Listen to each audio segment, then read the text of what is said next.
Bueno, pues dado que varios de vosotros estáis confinados, voy a grabar este vídeo explicando los contenidos que hemos, resumiendo, mejor dicho, los contenidos que hemos abordado en clase durante esta semana y que se refieren de una parte a la realización de una comparación entre los cambios que encontramos en la primera revolución industrial y aquellos que se producen en la segunda gran oleada de avances industrializadores, ¿no? La que tiene lugar a finales del XIX, inicio del siglo XX y que se conoce como Segunda Revolución Industrial o que se puede denominar como Segunda Revolución Industrial. También hablaré de aquello que hemos hablado, que hemos comentado sobre el movimiento obrero, ¿no? Bien, para hacer mejor la comparativa nos vamos a situar en primer término en las sociedades preindustriales, agrarias, y vamos a ver cómo la primera revolución industrial y luego la segunda, pues van modificando ese punto de partida, esa realidad de partida que sería la de las sociedades agrarias y preindustriales, ¿no? Deteniéndonos en una serie de aspectos. Bueno, en primer lugar, vamos a preguntarnos dónde vive la gente o dónde trabaja la gente antes de la época industrial, ¿no? Como sabéis, nos encontramos ante sociedades agrarias, rurales, el 80% de la población, o el 90%, o a lo mejor en alguna zona muy urbanizada, tipo, yo qué sé, lo que es Holanda, el 70% de la gente vive y trabaja en el campo, ¿no? O sea, se dedica al sector primario. Como ya sabéis, esto tiene que ver con el bajo nivel de desarrollo tecnológico, ¿no? Que presentaba la agricultura anterior a lo que se conoce como revolución agrícola, ¿no? Y que hacía que prácticamente toda la población, o al menos un porcentaje muy elevado de la fuerza de trabajo, tuviera que dedicarse al cultivo de la tierra o a la cría del ganado. ¿Por qué? Si esto no sucedía así, directamente no se sacaban cosechas suficientes, no había alimentos suficientes como para, digamos, suplir esa necesidad más elemental que es la de la alimentación, ¿no? Incluso dedicándose el 80% de la población a la agricultura, a veces por malas cosechas, por sequías, por inundaciones, por plagas, surgían hambrunas, o sea que imaginaos el bajo nivel de desarrollo tecnológico, ¿no? Que encontrábamos en esa agricultura, digamos, preindustrial, ¿no? La primera revolución industrial supone el inicio de un proceso de urbanización, pero todavía es una urbanización que se encuentra, digamos, en un estado de transición, ¿no? Entre lo que es una sociedad predominantemente agraria, rural, y una sociedad ya plenamente urbanizada. De hecho, solo Inglaterra, solo el país pionero en la revolución industrial, logra convertirse en una sociedad predominantemente urbana a inicios del siglo XIX, ¿no? Hacia 1820, 1830 más o menos. Todavía por estas fechas, moviéndonos en el marco, en el contexto de la primera gran oleada de avances industriales, de la primera revolución industrial, la mayor parte de países de Europa son predominantemente agrarios, ¿no? Incluso aquellos que se encuentran en una posición más desarrollada, ¿no? Como pudiera ser Francia. Lo que vamos a ver con la segunda revolución industrial es que esa urbanización se acelera, se desarrolla, crece, ¿vale? Eh, de tal forma que a inicios del siglo XX ya nos vamos a encontrar un mayor número de países en los que la mayor parte de la población vive en las ciudades, ¿no? Si bien este proceso de urbanización que continúa pues hasta nuestros días, ¿no? Todavía le queda mucho camino por recorrer, ¿no? Incluso en los países punteros en su dinámica, en su proceso de industrialización. ¿Mm? Recordad que la causa explicativa, ¿no?, de esa emigración del campo a las ciudades reside tanto en la mejora de la tecnología agrícola, que permite liberar mano de obra, como en una serie de medidas ya así estas de carácter político, entre las cuales yo destacaría la eliminación de los bienes comunales, que tienen por objeto arruinar a una parte del campesinado, el campesinado más pobre, ¿no?, para que no le quede otro remedio que acudir a la ciudad en busca de trabajo y que de esa manera las fábricas pues tuvieran mano de obra, ¿no? Bien, por lo tanto, primera idea con la que nos tenemos que quedar.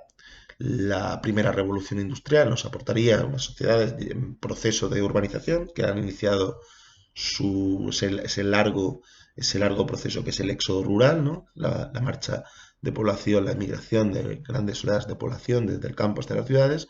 La segunda revolución industrial acelera este proceso y lo extiende a otros contextos geográficos, a otros países, pues como Francia o como Alemania, ¿no? o como el norte de Italia. Bien, continuando con otro cambio que tiene que ver con la tecnología. Como sabéis, en la época preindustrial, ¿no? El desarrollo tecnológico se producía a un ritmo bastante lento. Y además, toda la tecnología que se logró generar, con alguna excepción como el molino de viento, de agua, era una tecnología que dependía de la fuerza física de animales o de hombres, ¿no? Lo cual es un límite bastante estrecho en lo que se refiere a la ampliación de la producción, ¿no? El crecimiento de la producción y de la productividad. La primera revolución industrial supone un cambio extraordinario, ¿no? Muy significativo en este desarrollo tecnológico, debido al surgimiento de maquinaria movida por fuentes de energía inanimada, ¿no? Dentro de las cuales pues sobresale o prácticamente destacamos la máquina de vapor, ¿no? Inventada en primer término por James Watt en 1766 y que funcionaba con la energía del carbón, ¿no? De la combustión de carbón, ¿vale? La segunda revolución industrial lo que nos vamos a encontrar es que ese proceso se profundiza, ¿no? Y se extiende en una auténtica batería, en una auténtica oleada de cambios tecnológicos que son muy diversos, voy a citar algunos, pero en la que destacaríamos, digamos, el empleo de otras fuentes de energía distintas al carbón, ¿no? Fundamentalmente electricidad, gas y petróleo, ¿no? Algunos de estos cambios tecnológicos, que por citaroslo, ¿no? Porque los conozcáis, pues bueno, la aparición del motor de explosión. El motor de explosión va a ser un invento, ¿no? De una gran importancia, en la medida en que permitirá producir los primeros automóviles, y hacia 1884. Otro cambio importante es el convertidor Bessemer. No me voy a detener a explicar su funcionamiento técnico, pero sí señalaros que lo que permitirá este convertidor es transformar el hierro en acero, un material mucho más resistente, con unas mejores cualidades que las del hierro, lo cual va a dotar de un gran impulso a la industria del metal, a la industria siderometalúrgica, ¿vale? Podrían citarse, digamos, inventos que tienen más que ver con la vida cotidiana, como la aparición del teléfono.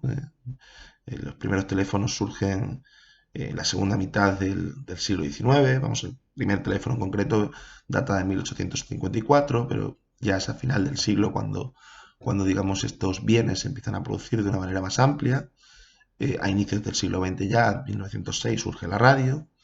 En fin, como podéis comprobar, nos encontramos ante una gran oleada de cambios tecnológicos entre finales del XIX e inicios del siglo XX, aparición del coche, motor de explosión, convertidor Bessemer, teléfono, radio, que nos permiten hablar de un salto tecnológico de la suficiente entidad como para hablar de una segunda revolución industrial, ¿no? Para referirnos a esta época como la época de la segunda revolución industrial. Bien, entrando en otra tipología de cambios, ¿no? Que tienen que ver con la naturaleza del sector secundario, de aquel sector dedicado a la producción de bienes. Bueno, como sabéis, en sociedades preindustriales, buena parte de estos bienes, de estos objetos, pues se fabricaban para el autoconsumo, o sea, se lo tenían que producir las propias familias para cubrir necesidades muy básicas, como pudieran ser las del vestirse, ¿no? Sí es verdad que existía, sobre todo en las ciudades y más adelante también en el campo, con la protoindustria, pues un pequeño sector secundario, ¿no?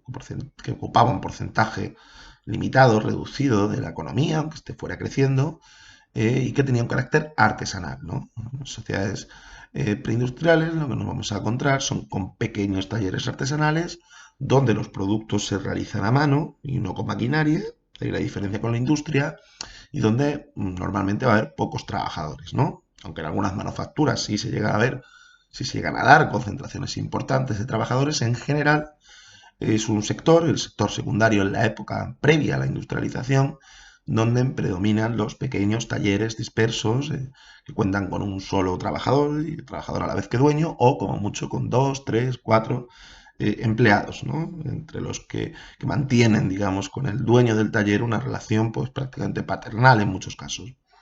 La primera revolución industrial que nos va a dar, la primera revolución industrial nos va a dar la aparición de las fábricas como espacios más amplios en tamaño y desde luego número de trabajadores y sobre todo como centros de producción que emplean la maquinaria moderna, ¿no? La maquinaria movida por fuentes de energía. Es ese el elemento que les distingue en mayor medida de los talleres artesanales, ¿no?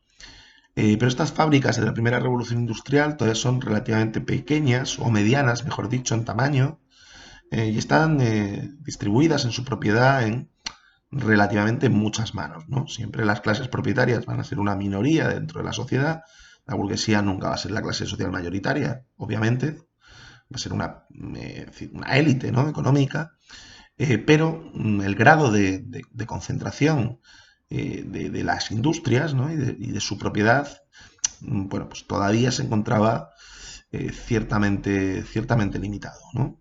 Incluso en aquellos sectores que requirieran inversiones de capital más importantes. ¿Qué ocurrirá en la segunda revolución industrial?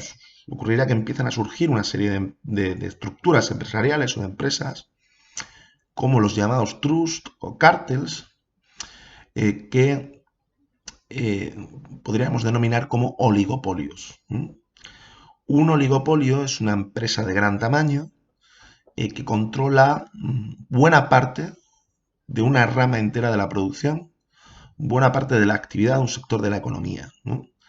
Un ejemplo muy característico de oligopolio, propio de esta época, de la época de la Segunda Revolución Industrial, es la Sheldon Company. No sé si me he equivocado en la terminología, creo que no. Dedicado a la extracción y a la explotación de petróleo, ¿no? Y vinculado a una familia, digamos, oligárquica muy importante en los Estados Unidos, hasta el día de hoy, que es la familia Rockefeller, ¿vale? ¿Por qué surgen estos gigantes empresariales, estas grandes empresas? Estas grandes empresas que van a tomar la forma muchas veces de sociedades anónimas, ¿no? Que los propietarios pueden llegar a ser muchas personas, ¿no? Que tienen acciones, que tienen partes de la propiedad de las mismas y que están vinculadas las más de las veces con la banca, ¿no? El sector financiero. Bueno, estos oligopolios surgen porque la complejidad de la industria empieza a ser tal que se tienen que realizar unas inversiones de capital muy fuertes, unas inversiones de dinero, de una movilización de recursos muy potente, para la que solo están capacitadas grandes empresas, gigantes empresariales. Además, hay que tener en cuenta que el capitalismo es un sistema en el que cada cierto tiempo se producen crisis que tienen que ver con una falta de rentabilidad y que ya os he explicado en otro vídeo, ¿no? Estas crisis propias del capitalismo provocan que las empresas más ineficientes vayan desapareciendo, de tal forma que su cuota de mercado es absorbida por estas grandes empresas. Si os fijáis, no se trata de un fenómeno que forme parte del pasado, que se haya quedado anclado en esa segunda revolución industrial. En la crisis económica que conocimos a partir de 2008, sin ir más lejos, muchos bancos desaparecieron y se fusionaron en bancos más grandes.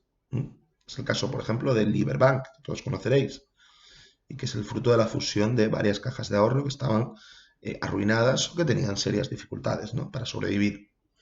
Lo mismo sucede con el acero, por ejemplo. La empresa ArcelorMittal es una de las empresas, pues, la empresa metalúrgica más importante que opera en España, pues es el fruto de la fusión de varias empresas que tenían la fusión y la absorción de varias empresas que tenían problemas o que eran antiguas empresas públicas privatizadas, ¿no?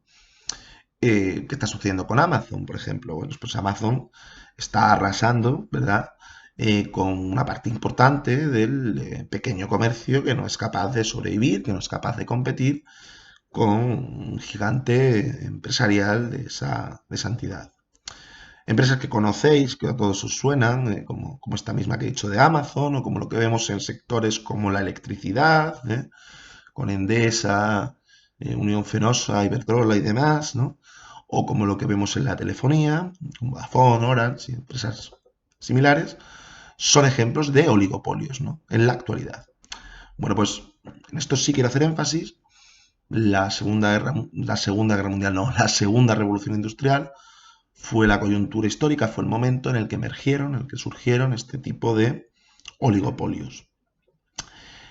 Otro cambio Otro cambio que habría que señalar es el que tiene que ver con los transportes. Como sabéis, una de las grandes limitaciones de las sociedades preindustriales agrarias era la velocidad tan lenta en la que se desplazaban personas y bienes, ¿no? Esto tenía unas dificultades muy serias para el desarrollo del comercio y para el desarrollo de las comunicaciones y de los movimientos migratorios, ¿no? Y de tantos y tantos ámbitos, y del control de los gobiernos sobre el territorio, etcétera, etcétera, ¿no? Porque había que desplazarse o a pie, o había que desplazarse a caballo, o había que desplazarse a burro. Sí, es verdad que por mar era algo más rápido con el barco de vela, pero bueno, con todo y con eso estamos hablando de un transporte que vamos, es muy costoso y lento, ¿no? La primera revolución industrial ya es un cambio muy importante en este sentido, con el barco de vapor y con la aparición del ferrocarril, ¿no? La aparición del ferrocarril permitirá que se creen mercados nacionales, ¿no? Países como Inglaterra, ya desde fechas tempranas, tengan vertebrado todo su territorio a través de sus líneas de tren. Y bueno, ese ferrocarril se va a ir expandiendo progresivamente desde su centro de origen, Inglaterra, a toda Europa y a todo el mundo, ¿no? Porque incluso las potencias imperialistas europeas, cuando conquistaban un territorio, cuando penetraban en la India, en África, pues también les interesaba construir líneas de ferrocarriles para extraer mejor sus materias primas y para controlar mejor estos territorios y las gentes que habitaban en ellos, ¿no? La segunda revolución industrial profundiza en ese cambio, en esa mejora en los transportes, como ya he citado antes, con la aparición del automóvil o con la aparición ya más adelante, el siglo XX, 1906, la aparición del avión. 1906, no, 1903, no me falla la memoria. ¿Eh? En fin, como veis, todo un despliegue de cambios en esa recta final del siglo XIX e inicios del siglo XX, que van desde la tecnología hasta el tamaño de las empresas, hasta los transportes, ¿no? Y que incluyen y que abarcan incluso la propia manera de trabajar, ¿vale? En un trabajo artesanal, la persona que realiza un producto, digamos que es el responsable de todas las fases que intervienen en su producción. El trabajo está relativamente dividido. Está muy poco dividido, perdón. Está hasta tan poco dividido que no era raro que el artesano fuera a la vez un campesino, en el caso de las zonas rurales. Y si nos vamos a las ciudades, y uno era, por ejemplo, un carpintero, tenía que encargarse de todas las fases de la producción de su mesa o de su silla. Imaginarla en su mente, hacer un plano, construirla, diseñarla, decorarla, venderla, etc, etc. La primera revolución industrial ya implica un salto en la división del trabajo. La gente se ocupa de tareas más concretas, ¿eh? Y eso aumenta la productividad. Esto se acelera, esto se intensifica en el marco de la segunda revolución industrial. Se intensifica la segunda revolución industrial con la aparición de una nueva forma de organizar el trabajo, responsabilidad de un empresario del automóvil, Henry Ford, conocida como Fordismo, ¿no? Y que va a consistir en que cada trabajador se encargue de una tarea muy concreta, muy precisa, dentro de cadenas de montaje, ¿no? Evidentemente, el Fordismo, con esa división del trabajo tan acentuada, logrará incrementar la productividad y la eficiencia, a costa quizás de que el trabajo se vuelva más aburrido, más monótono y más pesado. Como casi todo lo que estudiamos, tiene su parte más positiva y su lado más oscuro, ¿no? O con el que ser más críticos. Bueno, repasado, grosso modo, las diferencias entre ambas oleadas de avances industriales, es decir, entre la primera y la segunda revolución industrial, vamos a hacer una pequeña introducción sobre el movimiento obrero. Intentaré no extenderme mucho para que el vídeo no sea especialmente largo. Bien, como sabéis, la sociedad capitalista, la sociedad que sustituye a los modelos de antiguo régimen, tras el triunfo de la burguesía, bien mediante revoluciones o bien mediante procesos de reformas, la sociedad, el sistema que acompaña o que participa de este proceso de revolución industrial que estamos estudiando es un sistema, es un modelo de clases, ¿no? Una sociedad dividida en clases sociales. Estas clases ya no van a ser la nobleza y el clero y el campesinado que habíamos encontrado en el modelo de antiguo régimen, sino que van a ser fundamentalmente la burguesía, propietaria de los negocios, propietaria de los medios de producción, dueña de las fábricas, de las tierras, de las minas, de los locales comerciales o de los bancos, ¿no? Y de otra parte, la clase trabajadora, la clase obrera, que trabaja para esta burguesía a cambio de un salario, ¿no?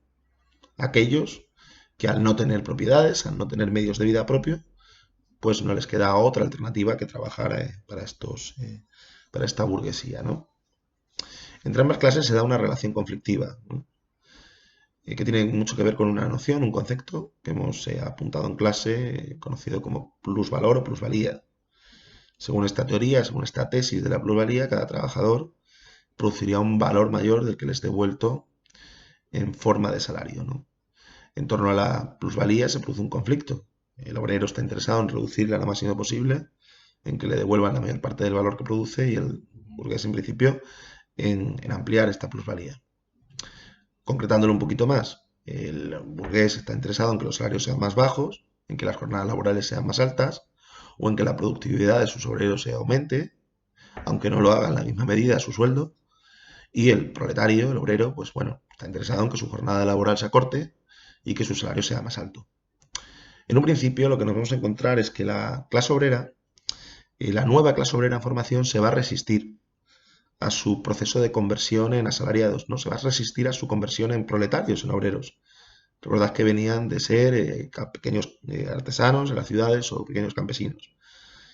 Esa resistencia, esa resistencia a convertirse en obreros que van a las fábricas, bueno, pues se va a traducir en muchos fenómenos, ¿no? El vagabundeo, la mendicidad, la resistencia al fin de los bienes comunales, las revueltas agrarias, pero de todos estos fenómenos destacaría sobre todo el del ludismo, ¿no? Que hemos explicado además en clase. El ludismo era un movimiento que consistía sencillamente en romper máquinas, destrozar maquinaria. Los motivos que conducían a esta destrucción de maquinaria pueden ser diversos, ¿no? Pero en general se acusaba a esa tecnología de robar trabajo y también de arruinar a los artesanos, ¿no? No es casualidad que muchos partícipes de este ludismo eran antiguos artesanos que se habían visto arruinados con la implantación de la industria. Aunque desde luego también hay ludismo en zonas rurales, ¿no? Se acusa a las máquinas trilladoras, por ejemplo, de arrebatar trabajo, ¿no? Y de hacer además que los ritmos sean más duros, que el trabajo sea más, en fin, que el trabajo se dé en unas peores condiciones, se trabaja en peores condiciones.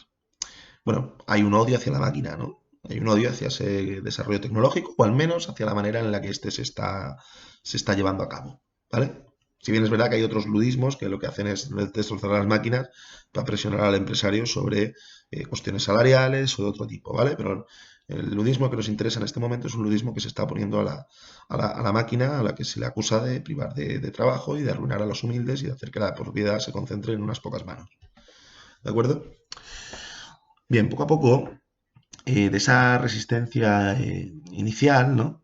Esa resistencia a convertirse en obreros, los trabajadores asalariados, digamos que ya asumiendo su condición de empleados que tienen que vender su trabajo para otros, bueno, pues comienzan a darse cuenta que si se asocian entre sí, que si se unen los compañeros en el contexto de la fábrica, del oficio y más adelante incluso como clase, pues son capaces de pelear y de luchar por mejorar su situación, ¿no? Por ejemplo, yendo a la huelga, ¿no? Recordad que las condiciones laborales en los inicios de la revolución industrial van a ser pésimas. Largas jornadas, trabajo infantil, salarios que apenas alcanzan la subsistencia, ¿no? Barrios absolutamente degradados. Y bueno, es lógico que en esas circunstancias brotara de alguna manera la rebeldía, ¿no? Porque además la fábrica es un medio muy propenso a que la gente se organice y se luche, ¿no? Llega un momento que llegas a la conclusión de que, oye, si nos organizamos, si paramos la producción y si vamos a la huelga, pues podemos obtener algunas ventajas, ¿no? La organización que se creará, el tipo de organización que se creará para defender estos derechos de la clase trabajadora serán los sindicatos, ¿vale? Los sindicatos son asociaciones, grupos de obreros que en principio pelean porque sus condiciones laborales sean mejores, por tener menos jornada, por los descansos, por los sueldos, por el derecho a vacaciones, contra los despidos, etcétera, etcétera, etcétera, ¿no? El origen de los sindicatos parece situarse en sociedades de socorro mutuo, ¿no? Estas eran organizaciones en las que los trabajadores de cada empresa pues, se prestaban ayuda entre sí. Por ejemplo, ponían un fondo común por si algún compañero caía enfermo o por si fallecía, por ejemplo, en el trabajo, en un accidente, pues se le pagara un dinero a la viuda, ¿no? No tenían un objeto reivindicativo. Pero claro, ya había germinado el espíritu de la asociación y del compañerismo entre estos obreros y era relativamente fácil que se diera el salto de estas sociedades de socorro mutuo a auténticos sindicatos que ya sí que van a pelear con la huelga y con otras formas de lucha por mejorar sus condiciones laborales, ¿no? Sindicatos que a lo mejor inicialmente eran sindicatos de empresa, luego de oficio, y más adelante acabarán siendo auténticos sindicatos de clase, ¿no? Que agrupan a trabajadores de todos los oficios y de todas las condiciones, pues para intentar defender los intereses generales del conjunto de la clase. Porque esto sí es importante y quiero hacer hincapié en ello. La clase obrera no responde solo, no es un término que aluda solo a una situación económica, la privación de propiedad y la necesidad de trabajar a cambio de un sueldo. El ser pobre dentro de un sistema capitalista. La clase obrera es una situación económica, ¿vale? Es una realidad económica, sí, pero es algo más que eso. Fue también una identidad, una manera de estar en el mundo, una mentalidad, una conciencia. Durante mucho tiempo, en la época de apogeo del movimiento obrero, que abarca buena parte del siglo XIX y buena parte del siglo XX también, millones de trabajadores tuvieron lo que se llama conciencia de clase.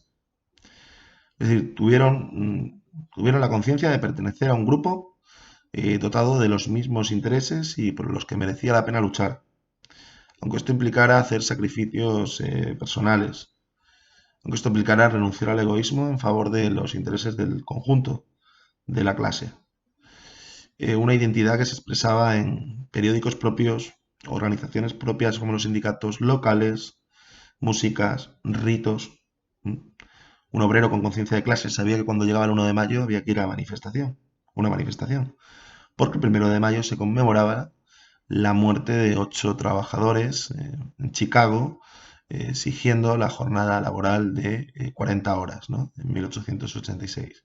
Y en memoria de aquellos hombres, los conocidos como mártires de Chicago, pues todos los 1 de mayo se producían y se siguen produciendo movilizaciones de carácter obrero, ¿no?